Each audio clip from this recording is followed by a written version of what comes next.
Hello प्यारे बच्चों, कैसे हैं आप लोग। आई होप बहुत अच्छे होंगे और क्लासेस को एंजॉय कर रहे होंगे। हम लोगों ने मूर्ति कला के बारे में पढ़ा और उसी से संबंधित बहुत सारे इंपॉर्टेंट क्वेश्चन को हम लोग डिस्कस करने जा रहे हैं। और ये क्वेश्चन आप लोगों के एग्जाम के दृष्टिकोण से मोस्ट इंपॉर्टेंट है। सारे क्वेश्चन को केयरफुली देखिए और खुद से सॉल्व कीजिए। देखते हैं आप कितना क्वेश्चन सही कर पाते हैं, और जितने क्वेश्चन सही होंगे ईमानदारी से कमेंट बॉक्स में बताइएगा। हम भी तो देखें कि हमारे बच्चे कितना सही कर पा रहे हैं, कितना अच्छे से समझ में आ रहा है और कितना वो बेहतर तरीके से क्वेश्चन को सॉल्व कर पा रहे हैं। तो चलिए शुरुआत करते हैं। आज का जो आपका पहला क्वेश्चन है ये है, निम्नलिखित में से किस कला के अंतर्गत बुद्ध को काफी प्रसन्नचित्त मुद्रा में दर्शाया गया या दिखाया गया है, साथ ही उन्हें विभिन्न आसनों में सभी ज्ञान से युक्त प्रदर्शित किया गया है। यानी कि इसमें से कौन सा वो आपका कला है जिसमें भगवान बुद्ध की मूर्तियां बनाई गई हैं, प्रसन्न चित्त बनाई गई हैं और भिन्न भिन्न मुद्राओं में बनाई गई हैं। तो आपको पता है कि ये कौन सा होगा। ऑप्शन में है आपके पास गांधार कला, दूसरा है मथुरा, तीसरा अमरावती और चौथा है कोई नहीं। तो मैंने आपको बताया था कि जो आपका मथुरा कला है इसी में सबसे ज्यादा भिन्न भिन्न आसनों में और मुद्राओं में महात्मा बुद्ध को दिखाया गया है। तो ऑप्शन नंबर जो बी है ये करेक्ट हो जाएगा। नेक्स्ट है, निम्नलिखित में से कौन सा कथन गुप्त कालीन मूर्ति कला के बारे में सत्य नहीं है, यानी कि असत्य है, गलत है। पहला है, गुप्त काल में जैन धर्म से संबंधित विशालकाय बाहुबली की मूर्ति का निर्माण किया जाने लगा था।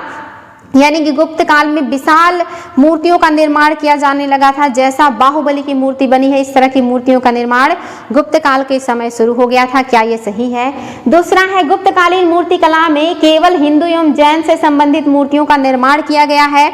और तीसरा है, गुप्त काल में दैहिक सौंदर्य के स्थान पर आध्यात्मिक सौंदर्य को प्रधानता दी गई है। और तीसरा लास्ट है, गुप्त काल में सारनाथ, मथुरा और पाटलिपुत्र मूर्ति कला के प्रसिद्ध केंद्र थे। कौन सा कथन इसमें गलत है? और सारे स्टेटमेंट आप लोगों को पता होने चाहिए, बहुत आसानी से आप इसको सही कर सकते हैं। और आपको पता होना चाहिए कि गुप्त कालीन मूर्ति कला में केवल हिंदू जैन की मूर्तियां नहीं है। मैंने कहा था हिंदू जैन बौद्ध के अलावा जो गैर आध्यात्मिक मूर्तियां हैं, जो आम जनजीवन से संबंधित मूर्तियां हैं वो भी बनाई गई हैं। इसी वजह से आपका जो बी है ये गलत हो जाएगा। और कौन सा गलत है यही बताना है।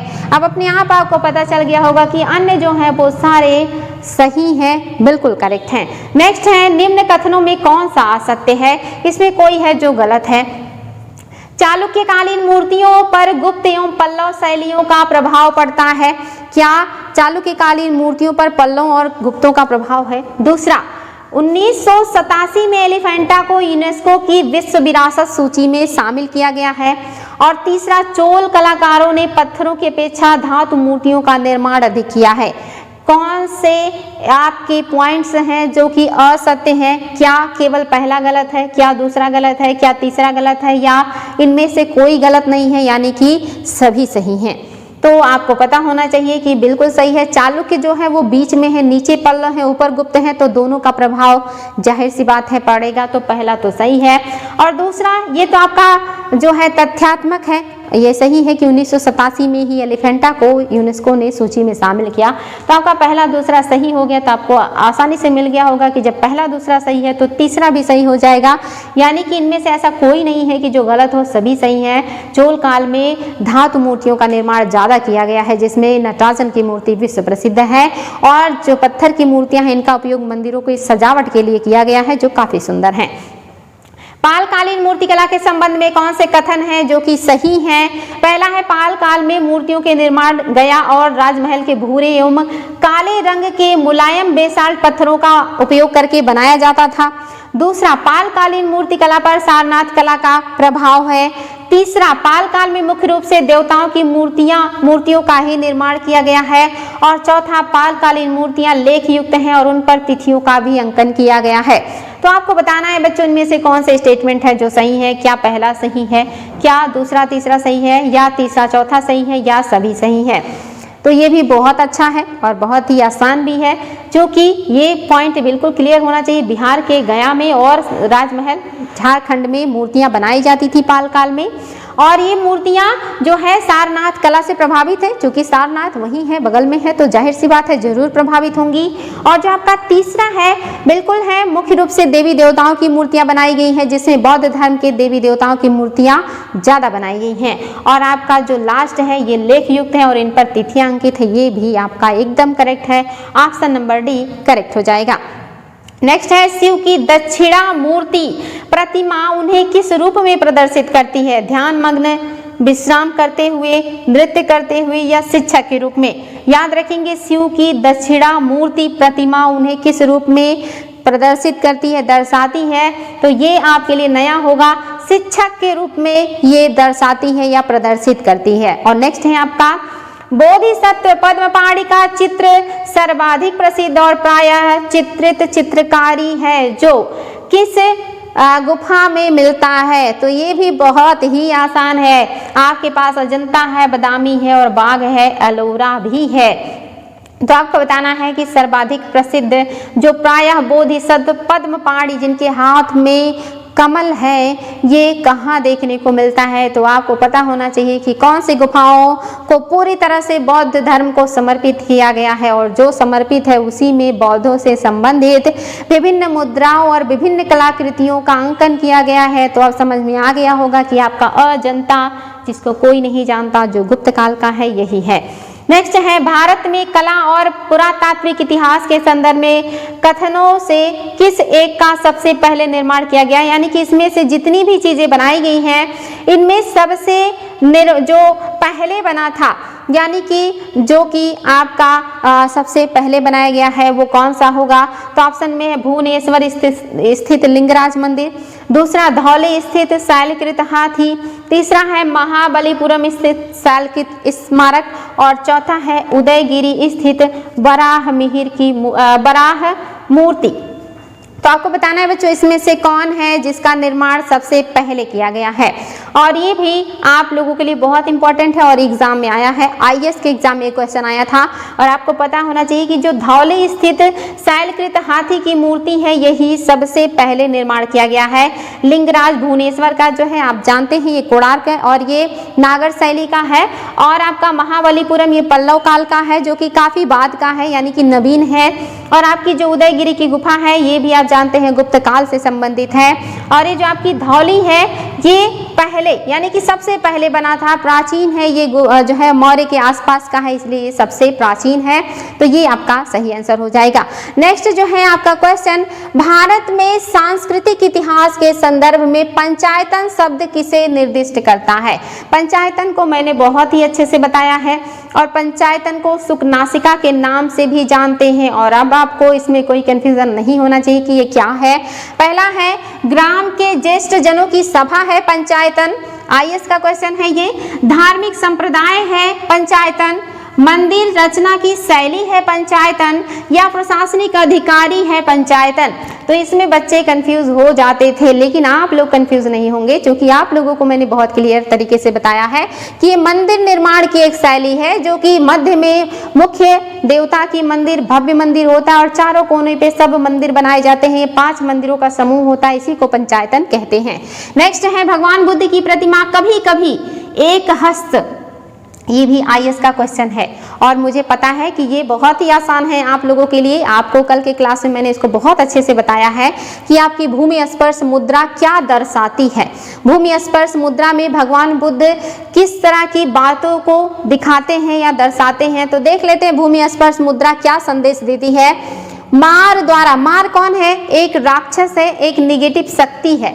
मार द्वारा मार पर दृष्टि रखने एवं अपनी ध्यान में विघ्न डालने से मार को रोकने के लिए पृथ्वी का, धरती का आह्वान।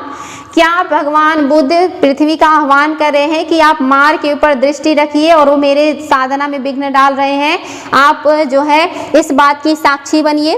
दूसरा है कि मार के प्रलोभनों के बावजूद अपनी सुचिता और शुद्धता का साक्षी होने के लिए बुद्ध का धरती का आह्वान, धरती का आह्वान कर रहे हैं बुद्ध की। आप देखिए कि मार के प्रलोभन के बावजूद मैं अपनी सुचिता को, अपनी शुद्धता को नहीं प्रभावित होने दे रहा हूँ, इस बात की साक्षी आप हैं। क्या ये दर्शाता है? या बुद्ध का अपने अनुयायियों को स्मरण कराना कि वे सभी धरती से उत्पन्न होते हैं और अंत में धरती में ही विलीन हो जाते हैं, अतः जीवन संक्रमणशील है। और चौथा है ये और भी दोनों सही है। तो बताएं बच्चों, भूमि स्पर्श मुद्रा हमें क्या बताता है? मैंने आपको बताया था भूमि स्पर्श मुद्रा में भगवान बुद्ध की एक हथेली, जो बायां हथेली है, उनकी गोद में रखा हुआ है और वो ऊपर की तरफ खुला हुआ है। दाहिने हाथ की मुट्ठी बंद है, लेकिन वो अपनी एक उंगली से धरती की तरफ इशारा करते हुए आंख बंद करके बैठे हैं और धरती का आह्वान कर रहे हैं, उनको अपना साक्षी मान रहे हैं और कह रहे हैं कि देखिए, मार के प्रलोभनों के बावजूद मैंने अपनी शुचिता और शुद्धता को बनाए रखा है, मैंने इसको भंग नहीं होने दिया। तो आपका जो ऑप्शन नंबर बी है यही करेक्ट हो जाएगा। नेक्स्ट है, निम्न में से कौन सा कथन सही है? पहला, भारत में मूर्तिकला का प्राचीनतम साक्ष्य मध्यपुरा पाषाण काल से मिलता है। क्या ये स्टेटमेंट सही है कि भारत में मूर्तिकला का जो प्रथम प्राचीनतम साक्ष्य मिला है ये मध्य पाषाण या मध्यपुरा पाषाण काल का है? दूसरा, बेलन घाटी के लोहदा नाला से मातृ देवी की मूर्ति मिली है जो कि प्रस्तर की है, पत्थर की बनी है। और तीसरा, सिंधु घाटी सभ्यता में महिला मूर्तियों से ज्यादा पुरुष मूर्तियों की संख्या प्राप्त हुई है। और चौथा है, सिंधु घाटी में खिलौनों की संख्या सबसे ज्यादा मूर्ति के रूप में पाई गई है। कौन सा स्टेटमेंट है जो करेक्ट है? और ये भी एक एक पॉइंट मैंने आप लोगों को डिस्कस किया है और इसमें आपको बिल्कुल भी कंफ्यूजन नहीं होना चाहिए। 1 मिनट का क्वेश्चन है ये, कौन सा कथन सही है? Option number D. अब बाकी क्यों गलत है पता है आप सभी को। नेक्स्ट है, निम्न में से कौन सा कथन गलत है? सिंधु सभ्यता में मिट्टी की मूर्तियां चुटकी का प्रयोग करके बनाई जाती थी। क्या ये गलत है? प्रस्तर मूर्तियों के अंग को जोड़ने के लिए नट बोल्ट का उपयोग किया जाता था सिंधु घाटी सभ्यता में। क्या ये स्टेटमेंट गलत है? तीसरा है, धातु मूर्ति बनाने में मधुच्छिष्ट विधि का प्रयोग सिंधु घाटी सभ्यता के लोग करते थे। क्या ये स्टेटमेंट गलत है? या महिला मूर्तियों का निर्माण बहुत साधारण और प्रभावहीन तरीके से किया जाता था? या ये स्टेटमेंट गलत है? तो आपको बताना इसमें से कौन सा कथन असत्य है। और ये भी एक एक पॉइंट्स आप लोगों को पता है तो बहुत आसानी से सॉल्व कर सकते हैं। ऑप्शन नंबर डी आपका गलत है, अन्य ऊपर के तीनों सत्य हैं। आपका नेक्स्ट है क्वेश्चन, कौन सा कथन सही है? इनमें से कोई एक स्टेटमेंट होगा जो कि आपका सही है। पहला है, हड़प्पा से सन्यासी यानी कि योगी की मूर्ति मिली है। दूसरा, मोहनजोदड़ो से तांबे की गाड़ी मिला है। तीसरा, मौर्य काल में बड़े पैमाने पे धातु, पत्थर और मिट्टी की मूर्तियां यानी कि मृद मूर्तियां बनाई जाती थी। और चौथा, मौर्यकालीन मूर्तियों के निर्माण में कोई स्पष्ट शैली दिखाई नहीं देता। कौन सा स्टेटमेंट सही है बच्चों? तो बहुत ये भी आसान है, एक एक पॉइंट्स आप लोगों को रटा है और इसमें भी आपका ऑप्शन नंबर जो डी है यही आपका सही हो जाएगा। अन्य ऊपर के तीनों गलत है, क्योंकि इक्का गाड़ी हड़प्पा से मिला है और सन्यासी की मूर्ति मोहनजोदड़ो से मिली है। मौर्य काल में धातु मूर्तियां नहीं पाई गई हैं, इसलिए आपके तीनों स्टेटमेंट गलत हैं। कौन सा कथन सही है? गांधार कला में हिंदू, जैन, बौद्ध धर्म की मूर्तियां बनाई जाती थी। मथुरा कला में नीले चित्तीदार पत्थर का उपयोग करके मूर्तियों को बनाया गया है। और तीसरा, अमरावती कला का विकास राष्ट्रकूट शासकों ने आंध्र प्रदेश में किया था। और चौथा है, अमरावती कला की मूर्तियां सफेद संगमरमर की बनाई गई हैं। कौन सा स्टेटमेंट है जो सत्य है? और अन्य तीनों गलत हो जाएंगे। तो आपको ये ऑप्शन भी पता होगा या इसका आंसर भी आपको ढूंढने में बिल्कुल भी मुश्किल नहीं होना चाहिए, बहुत आसान है ये। आपको पता है कि अमरावती की कला की जो मूर्तियां हैं ये सफ़ेद संगमरमर की बनाई गई हैं, ये इसकी विशेषता है। ऑप्शन नंबर डी करेक्ट है। अन्य गलत है, क्योंकि ये गांधार कला की नहीं बल्कि मथुरा कला की विशेषता है। ये मथुरा कला की नहीं बल्कि गांधार कला की विशेषता है। और ये जो अमरावती है इसको सातवाहन शासकों ने बनवाया है, इस वजह से आपका स्टेटमेंट रॉन्ग है। कौन सा कथन जो है वो गलत है, यानी कि कोई एक गलत है, अन्य जो है वो सही है। पहला है, सबसे ज्यादा मूर्तियां बुद्ध की मथुरा कला में बनाई गई हैं। दूसरा, गांधार कला की मूर्तियां यूनानी, ईरानी और भारतीय कला का मिश्रण है। और तीसरा, अमरावती कला में मूर्तियां त्रिभंग मुद्रा, चलायमान मुद्रा तथा सामूहिक रूप से बनाई गई हैं। और चौथा है, गांधार कला में मूल रूप से जैन धर्म से संबंधित मूर्तियों का निर्माण किया गया है। तो ये भी आपको बहुत आसानी से समझ में आया होगा और आई होप इसको भी आपने सही कर लिया होगा। आपको पता होना चाहिए इसमें कौन सा गलत है, तो इसमें भी ऑप्शन नंबर डी ही आपका गलत हो जाएगा, यानी कि ये ऑप्शन इस हिसाब से सही है। इसमें आपके तीनों ऊपर के जो ऑप्शन है ये बिल्कुल करेक्ट है, इनको एकदम याद कर लीजिएगा। यहाँ पे क्वेश्चन सॉल्व कराने का का मतलब है कि ज़्यादा से ज़्यादा आपकी चीज़ों को क्लियर करना और ये बताना कि एग्जाम में किस तरह से क्वेश्चन बनते हैं, आप कैसे एग्जाम में जा करके अपने क्वेश्चन को सॉल्व कर सकते हैं।